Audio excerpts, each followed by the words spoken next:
MLB 분석 방송 시작해 볼 수 있도록 하겠습니다. 자, 일단 오늘도 저의 방송 찾아주신 모든 형님들 다들 감사드리고요.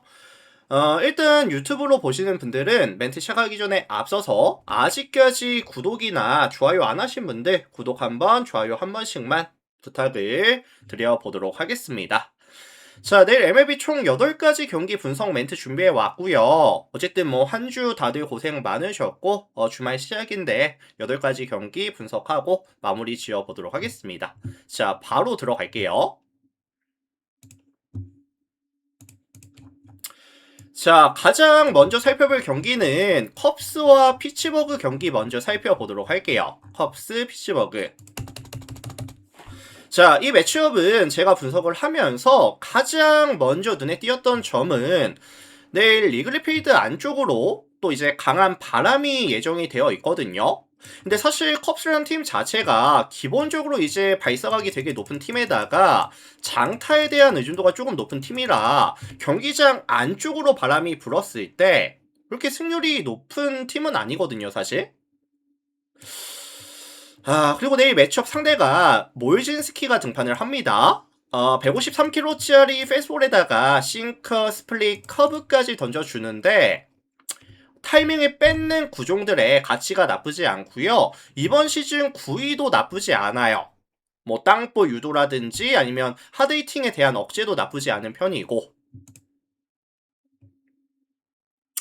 근데 사실 피츠버그가 이 몰진스키 뒤에서 수비를 또 잘 받쳐주고 있기도 하고요. 저는 생각보다 이 몰진스키에 대한 기대값을 뭐 힘싸움에서 밀리지 않는다라고 한다면 조금 높게 잡아주셔도 나쁘진 않을 것 같습니다.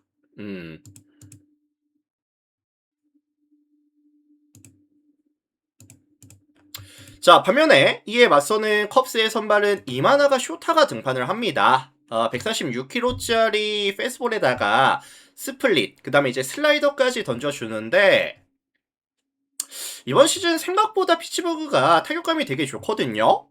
뭐 득점 11위, 타율 9위, 볼넷 5위, 홈런 8위 대부분의 지표가 10위권 안쪽으로 들어오고 있는 상황에다가 낮 경기에서도 팀 OPS가 0.742, 리그 7위에다가 좌완 투수 만났을 때도 팀 OPS가 0.735, 리그 전체 8위. 그래서 사실 선발 싸움에 있어서는 피츠버그가 충분히 마진을 남겨줄 수 있을 것 같고요. 불펜 구간 넘어갔을 때도 최근 양 팀의 흐름을 감안해 봤을 때 피츠버그가 사실 역배를 받을 타이밍은 아닌 것 같아요. 뭐 선발 밸류 싸움이라든지 경기장 컨디션이라든지 아니면 뭐 뒷심 싸움까지 감안해 봤을 때 피츠버그 역배에 대한 가능성 정도 언급해 드려보도록 하겠습니다. 자, 참고하시면 될 것 같습니다.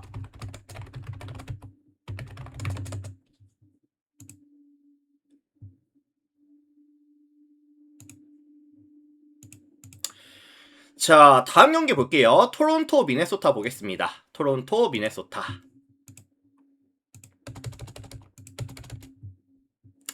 자, 이 매치업은 가장 눈에 띄는 부분은 토론토의 선발이 패트릭 코빈이 등판을 하거든요. 사실 코빈이 24년도가 진짜 안 좋았었고 지난 시즌은 그래도 나쁘진 않았어요. 지난 시즌 나쁘지 않았었고 사실 작년에 이 좀 뭐였지? 커터를 조금 많이 던지기 시작하면서 커터의 밸류가 나쁘지 않았거든요. 그래서 사실 좀 무빙볼이 떨어지는 대응 능력이 떨어지는 팀들을 만났을 때는 꽤나 나쁘지 않은 모습을 보여줬었습니다. 근데 사실 내일 매치업 상대가 미네소타와의 매치업을 가져가는 상황인데 미네소타가 최근 4연승이죠. 4연승 구간을 만들고 있는 상황에다가 타격감이 점점 올라오고 있는 추세. 그 다음에 사실 커터 볼을 만났을 때도 타이밍이 나쁘지 않은 상황이다 보니까 저는 사실 코벤에 대한 기대값을 조금 낮게 잡아줄게요. 브레이킹 볼에 대한 밸류가 많이 떨어졌고 커터로 조금 승부를 가져가야 되는데 이게 안 된다면 기대값을 높게 잡기가 좀 어려울 것 같아요, 사실. 자, 반면에 이에 맞서는 미네소타의 선발은 리처드슨 등판합니다. 149kg짜리 페이스볼에다가 슬라이더, 체인지업, 커브까지 4개 구종을 던져주는데 페이스볼에 대한 의존도가 조금 높아요. 근데 사실 의존도 대비했을 때 볼 끝이 좋거든요. 그리고 사실 토론토가 이번 시즌 타격에 대한 지표가 전체적으로 많이 좀 떨어져 있고요. 득점권 상황에서의 집중력 또한 많이 떨어져 있는 구간에다가 뭐 페이스볼에 대한 타이밍도 잘 안 맞고 있고 야수들에 대한 집중력이 많이 떨어져 있다. 실책도 많이 나오고 있고 득점권 상황에서의 득점도 안 되고 있고 점점 득점에 대한 지원은 떨어지고 있는 추세를 보여주고 있는 상황까지. 그래서 요거는 사실 미네소타가 선발 싸움에서 마진 남겨주면서 충분히 뭐 역배까지도 가능한 타이밍이라고 생각을 합니다. 그래서 미네 역배라든지 아니면 뭐 저득점에 대한 가능성까지 같이 언급을 드려볼게요.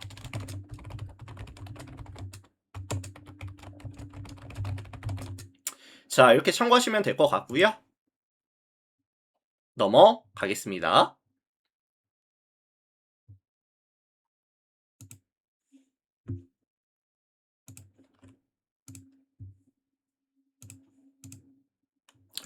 자, 다음 경기 매치와 애슬레틱스 경기 살펴볼게요. 매치, 애슬레틱스. 자, 이 매치업은 사실 매치에 대한 성도가 조금 높을 것 같기는 해요. 뭐 팀 밸류 차이도 존재한다고 보고 있고 매치의 선발이 클레이 홈즈가 등판을 하는데 150kg짜리 이제 싱커에다가 뭐 커터라든지 슬라이더, 뭐 체인저까지 무윙볼에 대한 밸류가 높고요. 볼 끝도 좋다 보니까 정타에 대한 억제라든지 뭐 장타에 대한 억제 상당히 괜찮거든요. 그리고 사실 애슬레틱스라는 팀 자체가 이번 시즌 가장 아쉬운 점이 원정에서 게임을 가져갔을 때 팀 OPS가 몇이다? 0.541 리그 전체 28위까지 좀 떨어지는 모습. 그래서 저는 사실 홈즈에 대한 기대값을 좀 높게 잡아주셔도 나쁘지 않을 것 같아요.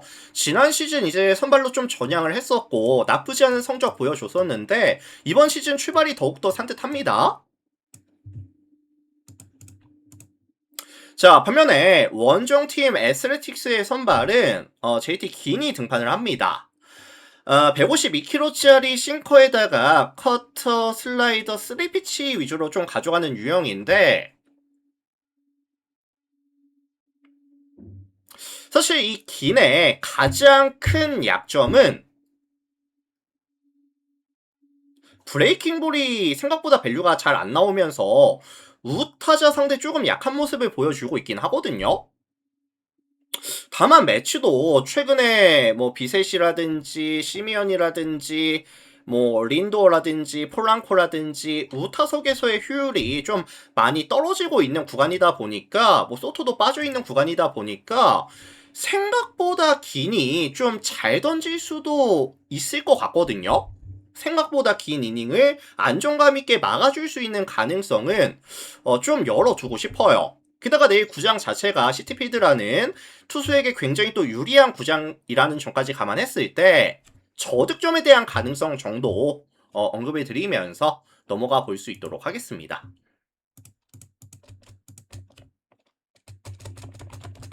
자, 그래서 요거는 8.5 기준 언더에 대한 가능성 정도만 언급 드리면서 넘어가 보도록 할게요.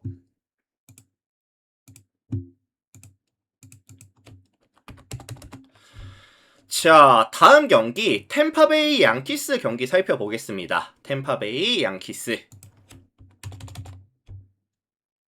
자, 이 매치업은 사실 가장 눈에 띄는 점은 내일 템파베이 선발이 스티븐 매치가 등판을 하거든요. 템파베이로 이적을 했고 이제 선발로서의 보직을 부여받는 상황인데 지금 두 경기 나와서 벌써 2승을 챙겼습니다. 151kg짜리 싱커에다가 커브 체인저까지 3피치 위주로 가져가는 유형인데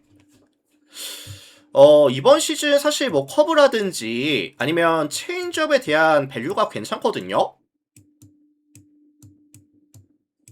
양키스도 지금 우타석에서 뭐 저지라든지 스탠튼이라든지 뭐 카바이로라든지 아니면 뭐 로사리오라든지 골든 슈미트라든지 우타석에서의 사실 타격 능력 자체가 아직까진 올라오지 못하고 있다 라는 점까지 좀 감안해 봤을 때 매치에 대한 기대값 자체는 전 조금 높게 잡아주셔도 괜찮을 것 같아요. 이번 시즌 양키스가 자완투수 만났을 때 전혀 타이밍을 맞추지 못하고 있거든요, 사실.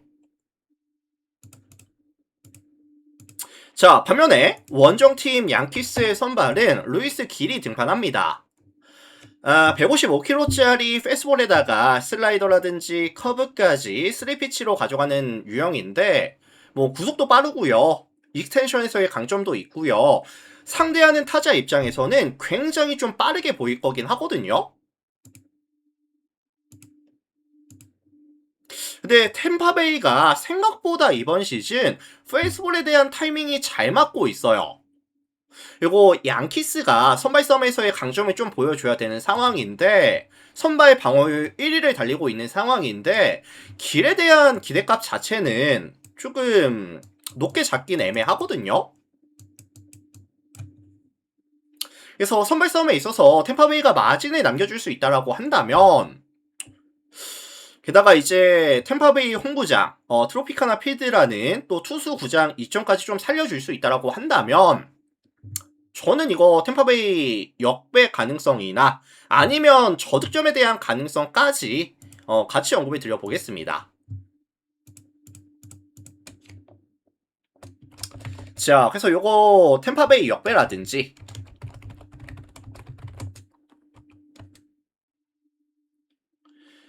그 다음에 이제 8.5 언더 가능성까지 언급을 드려보도록 할게요. 참고하시고.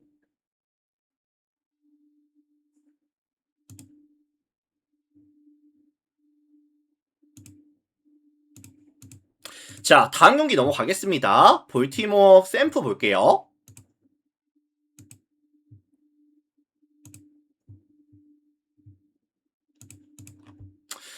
자, 홈팀 볼티모어가 화이트삭스 만나서 수입을 만들어내면서 지금 3연승까지 좀 장줄이 길어지고 있어요.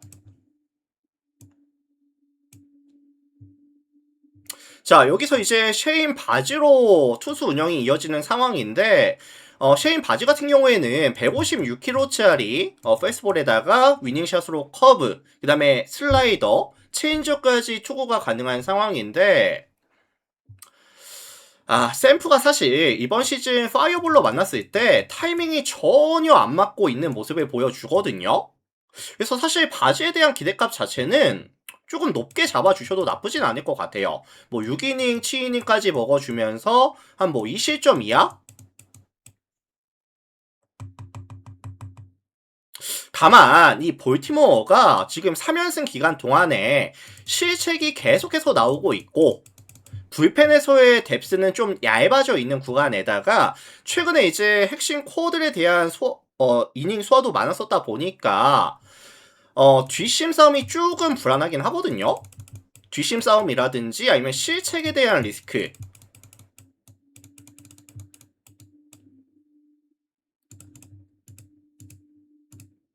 자, 반면에 원정팀 샘프의 선발은 랜든 루비 등판합니다. 151kg짜리 싱커에다가 커터, 커브, 체인저까지 섞어서 던지는 유형인데 뭐 이번 시즌 피칭 내용이 정말 좋아요. 부위도 많이 올라왔고 그래서 투수전 베이스에다가 뭐 어느 팀이 이겨도 사실 이게 이상할 것 같지는 않은데 그래도 조금 더 뒷심 싸움에서 힘을 줄 수 있는 샘프 역배라든지 아니면 뭐 언더에 대한 가능성까지 같이 언급을 드려보겠습니다. 자, 참고하시고. 자, 샘프 역배라든지 아니면 언더 가능성까지 같이 말씀을 드려볼게요.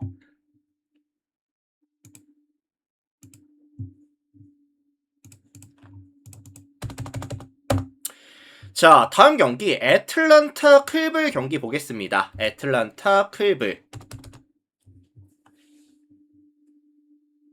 자, 이 매치업은 사실 가장 눈에 띄는 점은 양 팀 다 지금 이 실점에 대한 억제가 되게 잘 되고 있거든요. 애틀란타도 지금 시즌 평균 실점이 2.46 실점, 클리블도 최근 시즌 평균 실점이 3.31 실점. 선발들이 되게 안정감이 있는 팀들이고요. 불펜도 지금 애틀란타는 리그 전체 1위를 달리고 있습니다. 자, 여기서 오늘 애틀란타의 선발은 브라이스 엘더가 등판을 하는데 148kg짜리 싱커에다가 슬라이더 체인지어까지 3피치 위주로 구성을 가져가고 있죠. 추천 감사합니다. 이번 시즌 싱커도 괜찮고요. 특히나 체인지업에 대한 밸류가 많이 올라오면서 좌타자 헌팅에서의 굉장한 강점을 보여주고 있거든요. 근데 사실 클빌 같은 경우에는 제가 계속 말씀을 드리고 있지만 뭐 스티븐 콴이라든지 뭐 들로토라든지 만자루도라든지 네일러라든지 좌타 라인들이 많이 부진하고 있기도 하고요. 이런 체인지업에 대한 대응 능력 자체가 좀 떨어지는 팀이다라는 점을 감안했을 때 엘도에 대한 기대값은 조금 높게 잡아줄 수밖에 없다라는 생각을 하거든요. 그리고 사실 엘더 이후에도 불펜 방어율이 지금 1위 팀이다 보니까 아마 굉장히 안정감 있는 투수 운영을 보여줄 가능성이 높겠다 라는 말씀을 좀 전해드려 볼게요. 자, 반면에 원정팀 클리블의 선발은 슬레이드 체콘이 등판합니다. 153kg짜리 페이스볼에다가 슬라이더 커브 체인지업까지 뭐 페이스볼에 대한 구위라든지 커맨드 능력이 사실 강점이었는데 구위가 올라오지 않고 있어요. 전체적인 스타프가 조금 무너지는 모습을 보여주고 있고요. 지난 시즌 기록을 보시면 아시겠지만 2이닝 대비했을 때 이 피 홈런에 대한 비율이 너무 높았습니다. 게다가 이제 홈과 원정에서의 기복도 좀 존재하고요. 그래서 애틀란타가 선취점 먼저 뽑고 후반부에 있어서는 조금 굳어지는 느낌의 경기 정도 언급을 드려보도록 하겠습니다. 자, 그래서 요거 뭐 애틀승이라든지 아니면 뭐 8.5 언더에 대한 가능성까지 언급을 드려보도록 할게요. 참고하시고.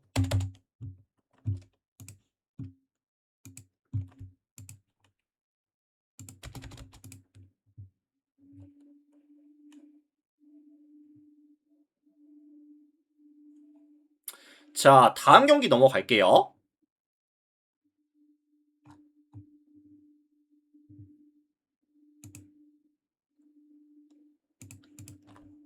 자, 캔자스랑 화이트삭스 경기 보도록 하겠습니다.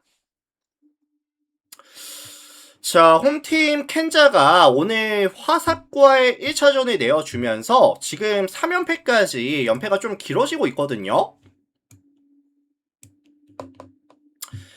최근에 이제 빠따도 워낙에 저점에다가 불펜도 많이 흔들리는 모습에다가 전체적인 이런 밸런스, 투타 밸런스가 맞지 않는 모습인데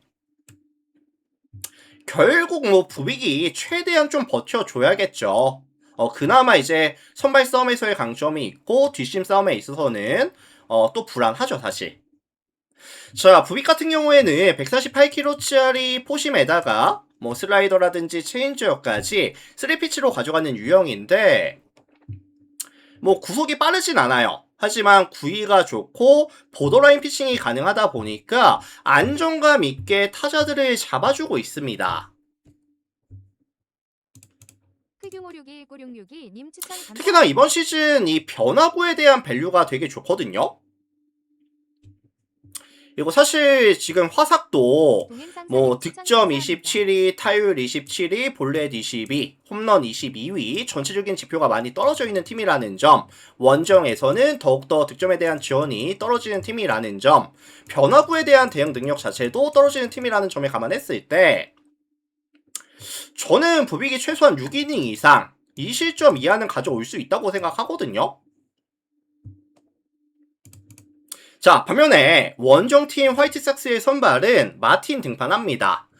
153kg짜리 페이스볼에다가 커터, 그 다음에 이제 슬라이더 체인지어까지 던져주는데 이 친구가 좀 아쉬운 점이 뭐냐면 커맨드에서의 기복이 좀 있거든요. 특히나 원정 게임 넘어갔을 때 이런 기복이 좀 더 심해지기도 해요. 게다가 화삭이 마틴 이후에 불펜들도 지금 뭐 도밍게즈라든지 레저라든지 다들 좀 볼질이 있는 투수들이고, 캔자스가 이번 시즌 생각보다 선구안이 괜찮다는 점까지 감안해 봤을 때 화삭 입장에선 좀 와르르르 무너질 수 있는 가능성도 좀 열어두고 싶긴 합니다. 켄자에게 훨씬 더 많은 기회가 갈 수 있는 매치업이라고 생각을 하고요. 켄자 승이라든지 아니면 뭐 1.5 마헨 아니면 뭐 다득점에 대한 가능성까지 언급을 드려보도록 하겠습니다.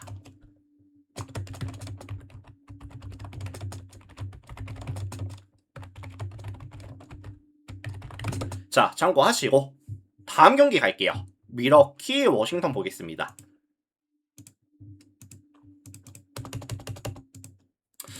자, 요것도 사실 미러키에 대한 좀 선호도가 높을 수가 있다고 생각을 하거든요.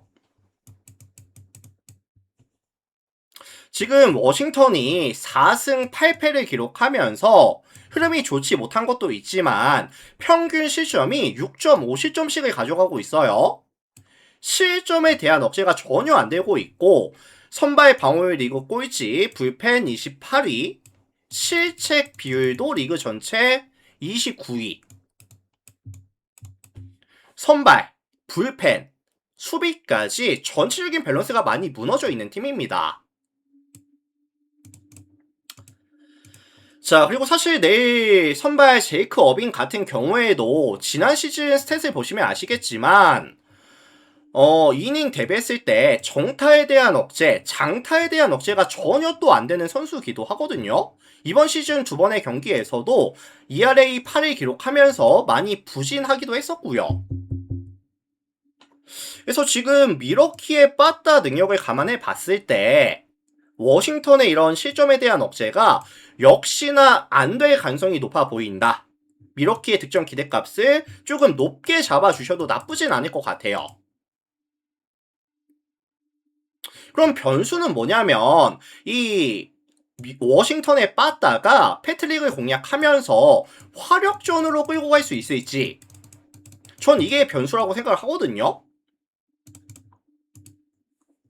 근데 이제 패트릭이 150km짜리 페이스볼에다가 뭐 커터, 싱커, 페이스볼 위주로 좀 피칭을 가져가는 선수고요. 좌타자를 확실하게 잡아줄 수 있는 좀 위닝샷이 좀 애매하긴 해요. 이거 사실 워싱턴도 좌타석에서 이 패트릭을 괴롭힐 수 있는 뭐 우드라든지 에이브람스라든지 뭐 가르시아라든지 비바스라든지 흐름 좋은 좌타 라인들이 꽤나 많이 있거든요. 그래서 요거는 제가 좀 화력전에 대한 가능성을 말씀을 드리고 싶고요. 미러키의 최근 불펜에서의 실점률이 증가하고 있다는 부분도 화력전에 조금 무게를 실어줄 수 있겠다 라는 생각도 좀 같이 듭니다. 자, 그래서 이거는 사실 승패 라인보다는 7.5 기준 했을 때 다득점에 대한 가능성 언급을 드리면서 넘어가 볼 수 있도록 하겠습니다.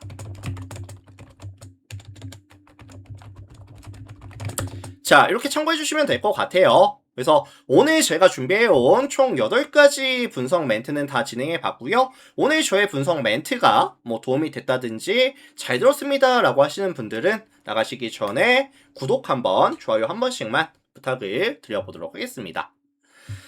자, 이렇게 해서 마무리 지어 볼게요. 유튜브 형님들 한 주 고생 많으셨고 어쨌든 뭐 주말 마무리 잘 해볼 수 있도록 하고요. 다들 고생 많으셨습니다. 마무리 할게요.